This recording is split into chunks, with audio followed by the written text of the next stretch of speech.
উত্তপ্ত হয়ে উঠল যাদবপুর বিশ্ববিদ্যালয় চত্বর। প্রাথমিকভাবে জানা গিয়েছে faculty of engineering and technology students ইউনিয়নের সাধারণ সভাকে কেন্দ্র করে এই দ্বন্দ্ব তৈরি হয়। এসএফআই এবং অন্য বাম ছাত্র সংগঠনগুলির সঙ্গে এবিভিপির সংঘর্ষের দুই শিবিরেই বেশ কয়েকজন আহত হন।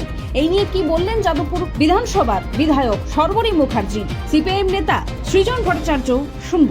আপনারা জানেন না যে ইউনিভার্সিটি মেনে নিয়েছে যে ইউনিভার্সিটির অন্তর্ভুক্ত কোনো ইউনিয়ন থাকতে পারবে না। আমি কাগজটা দেখাচ্ছি, কোনো ইউনিয়ন নেই। আমাকে ওই ছবিগুলো দিতে হবে। তারপরেও কি করে জিবি ডাকা হয়েছে? কে ডেকেছে জিবি? আমি সৃজন ভট্টাচার্যকে জিজ্ঞেস করছি, কে ডেকেছে জিবি? কারা ডেকেছে জিবি? ভিসি কোথায়?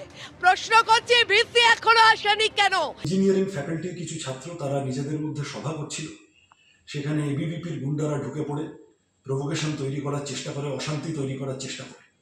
দুই পক্ষের মধ্যে বচসা হয়, এখানে এসএফআই কোথাও ছিল না। যাই হোক, ছাত্রদের মধ্যে বচসা অনেক সময় হয়ে থাকে। তারপর শুনছি বিজেপির গুন্ডারা নাকি ঢুকে পড়েছে এবং তারা গিয়ে নাকি ভাঙচুর চালাচ্ছে ক্যাম্পাসের ভিতরে। আরও হাস্যকর হলো, যাদবপুরের বিধায়িকা তিনি হঠাৎ চোরের মায়ের বড় গলার মতো করে যারা গুন্ডামি করলো তাদের প্রোটেক্ট করার জন্য কোথায় গিয়ে জানি দেখছি মিডিয়ার সামনে সুজন চক্রবর্তী বা আমার নাম করে চিৎকার চেঁচামেচি করছেন। আরে এত ভয় কিসের গণতান্ত্রিক প্রক্রিয়ায়? যদি এত অপছন্দ হয় যাদবপুরকে, ছাত্র ভোট ঘোষণা করুন না। এসএফআই সহ বাকি ছাত্র সংগঠনগুলোর সাথে এবিভিপি ছাত্র ভোটে লড়াই করুক না গণতান্ত্রিকভাবে। যদি তারা ঠিক হয় তাহলে যাদবপুরের ছাত্ররা বেছে নেবে তাদের।